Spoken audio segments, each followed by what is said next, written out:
hadis riwayat daripada Abi Hurairah radhiyallahu anhu. Kata dia, Nabi SAW bersabda. Nabi kata, bila jadi 3 benda ni, baru nak beriman tak ada guna.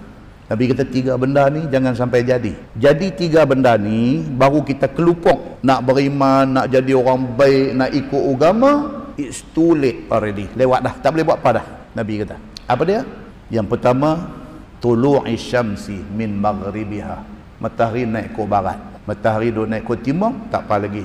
Kita boleh bertaubat, kita boleh semayang, kita boleh puasa, kita boleh baca Quran, kita boleh buat semua kebaikan yang Nabi suruh buat, kita boleh buat. Matahari terbit ke belah barat, tak payah buat apa dah.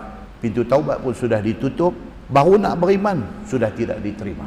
Yang kedua, wad-dajjal. Bila keluar main dajjal, terus buat apa dah?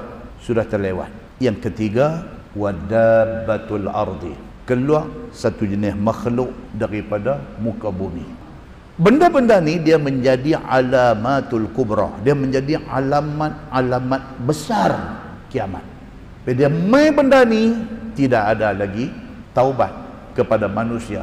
Bagi orang yang belum Islam, tidak ada lagi cerita masuk Islam. Bagi orang yang tak beriman, tidak diterima lagi iman pada ketika itu. Siapa kata? Nabi SAW kata di dalam hadis riwayat Muslim, muslimin dan muslimat yang dirahmati Allah sekalian. Dan sebuah hadis lain dia kata, taubat manusia diterima oleh Allah selagi mana nyawa tidak dighargharah. Ni dia panggil ghargharah ni kan. Bila orang nak mati, dia menyawa bunyi dia nak habis dah.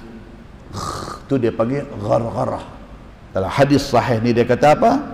Apabila satu orang sudah duduk dalam keadaan itu, dalam stage itu, dia menyawa tak macam biasa dah, dia menyawa bunyi mendidih, dia rengkung ni. Pada ketika itu, taubat sudah tidak diterima. Pada ketika itu, segala benda yang dia buat sudah tutup. Muslimin dan muslimat yang dirahmati Allah sekalian.